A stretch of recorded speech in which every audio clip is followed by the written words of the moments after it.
Hey, my name is Jack Gross. I'm a former FRC employee, worked on the P3 line for 35 years.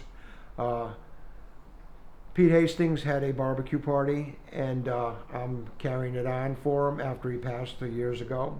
Pete started this about 20 years ago with a bunch of guys on the P3 line, and it's all retirees. So all people at NADEP from all walks of life out there, whether they be mechanics or PCs or anything else. Anybody that's a retiree is welcome to come to this party.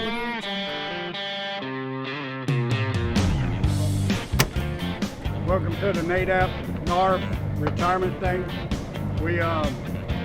We get together, all the retirees, anybody who wants to show up, they can attend. We started probably about 20 years ago. Big Al, Pete Hastings, Ron Jarrett, and myself. We all went to a Whitey's Fish Camp to have a fish fry get together for retired people. And fish was okay, food was fine and everything else, but the bill was more than what the retiree people, there was like 15 people, and they all said, you know what, we can all do this at the house, and let's just start doing it at the house. And then me and Jeanette talked about doing it out here. We went out and had a nice banner made with the Pete, and it's our front house right now, and it's the Pete Hastings Memorial Barbecue. It's got pictures of F-14, P-3s, helicopters and stuff like that on, right? And it's in memory of Pete Hastings. And today we had probably the worst weather we've had in any picnic that I have gone to Pete's house. But we had probably about 100 people today, so I know who the fair weather sailors are, and I know who the real sailors are. And the real sailors were here today. The fair weather ones, I'll be calling them on. Right now at the moment, the retirement group's probably grown to 150, close to 200 people who show up for that biannual fish fry and barbecue. We have the fish fry usually in May, and then we have this in November. And this is our barbecue, and naturally, it's got to be a bad day on weather, but we're still hoping lots of people show up to eat all the food that we have. I'm Terry Taylor, and I still work at FRC, formerly known as the Naval Air Depot, Jacksonville, Florida. I'm getting ready to retire in November, and I have known Jack since 1984, working on the aircraft and the P-3 Orions. So we have been friends for, well over 35 years. So now I get to come to the picnics because I'm going to be a retiree.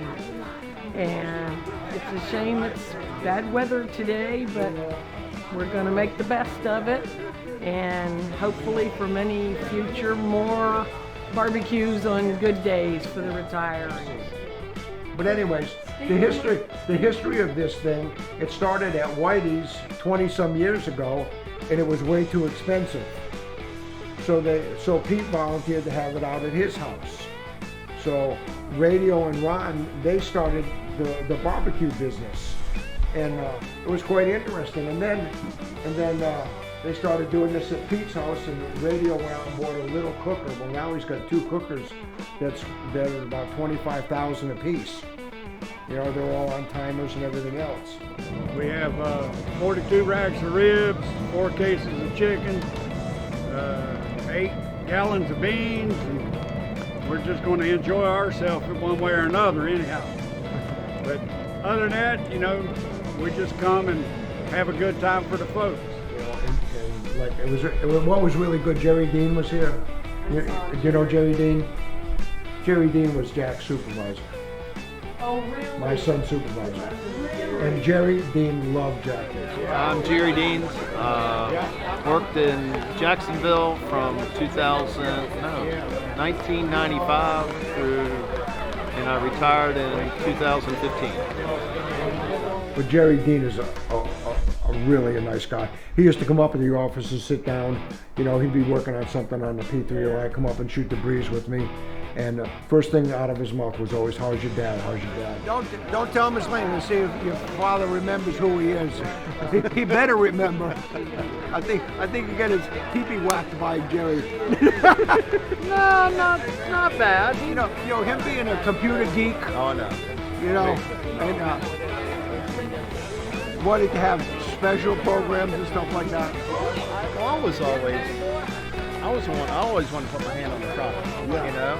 And I struggled with a couple people that didn't want to do that. One of my structures guys, to the day I left, I had a hard time getting him off the computer. It's like we get something go wrong with the airplane, you know, something would crack. I'd be right down there talking to the artisans and all figuring it out. And I love going back going, "Hey Gerald, how are we gonna fix this?" He goes, "Well, we can do this, this, and I said, "Can't get to it now." He said, "I already looked at it," and that would just burn him up. He would hate it. Okay, well that's Herman Sick. Talk Herman Sick. Yeah. Yeah, this is Herman Sick. I've been retired since 1995. And it seemed like I was drawing out all my money. So the perfect situation is that you run out of time and money at the same time. I'm Carl Bays. I worked with Herman, worked with Jack, met Jack out there on the P3 line working as a metalsmith. As a matter of fact, I think Herman was a metalsmith, Jack's metalsmith. So we worked together. We all three ended up in E&E. And of course we're all retired now. I got a small machine shop at home where I make stuff for myself. It's a hobby. I got a CNC plasma machine where I cut out steel and make all kinds of different stuff. All just hobby stuff, you know, stuff to stay busy. Just hang around the house. But yeah, we've all been gone from NADEP for a while. But good Jack does this. I'm glad he picked it up, you know, after Pete passed. Gives all the guys a chance to see each other, because otherwise most of us would not see each other. Not until the viewing. Yeah, right. Until the viewing. I'm the only surviving person that started out with the guys, and I've got Artie Snap. He's retired. Arnold, he's retired from the county, but he's a good friend, and he comes and helps us do what we got to do. Joey's not here, but Joey's help. That's Pete Hastings' cousin, nephew. And other than that, we're just having a good time cooking for people.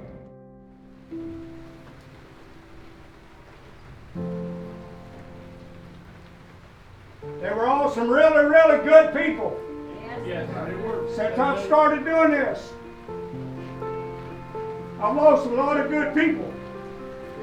I appreciate every one of you. I know every one of you.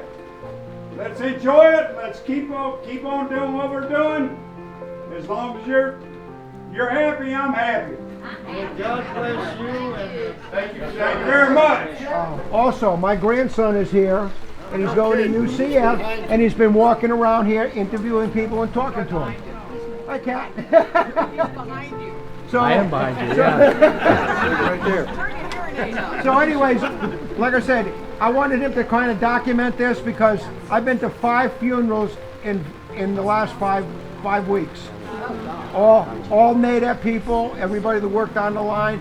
I went to Keith Myers on Friday, and I went to Stella Ford's on Monday. And I know Fred would have loved to have been here, but unfortunately, it's just too soon. So once again, I want to thank you very much.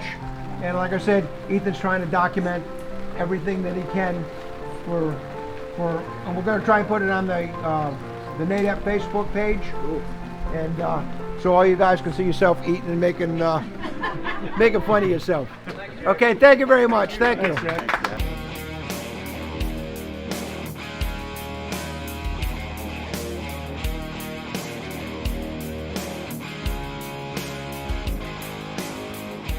And for my son's benefit, I'm going to put this on film.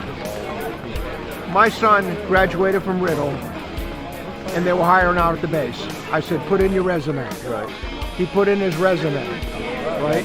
At that time, Bob Chase was a supervisor at the mill. Bob calls me up and he says, Jack, I got a kid named John Michael Gross. You know him? I said, that's my son. He's got a resume in here. I said, yeah, I told him to put it in. He said, why didn't you tell me? I said, why should I?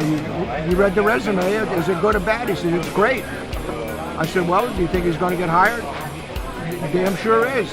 And my son to this day thinks that I pulled strings from him. I never pulled a single string from him. Not a single string. I don't know if I ever told you this story. When I first got hired from Norfolk, my mom was working in plant services. She was the secretary for the division director. She knew some people over on the engineering side, and I got in as a drafting guy one summer. So I was an engineer drafting my sophomore year. And I go in there and I'm doing all the stuff. I get ready to go back to school, and the guy goes, you gonna stick around?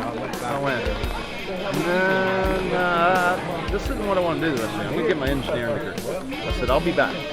So 2 years, they didn't hire the next year. The next year I put in a submission, and I got picked up. What year was that? That was my junior year. Okay. So I worked that summer. They remembered me, so I got lucky.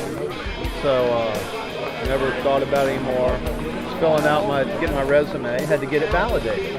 So I called up my branch head, and he ended up being the chief engineer in Norfolk, Herc Stokely. I said, Herc, can I come down and get you to validate this? He said, sure. So I got called on the base, went in, he signed it all off. He goes, why are you doing this? I said, well, I want to get a job. You know, I'm looking to get a job when I graduate. And he goes, you got a job? I went, what? He goes, I'll hire you. I went, wow, that's a great deal. 2 days later, he calls me up. He goes, what's your schedule?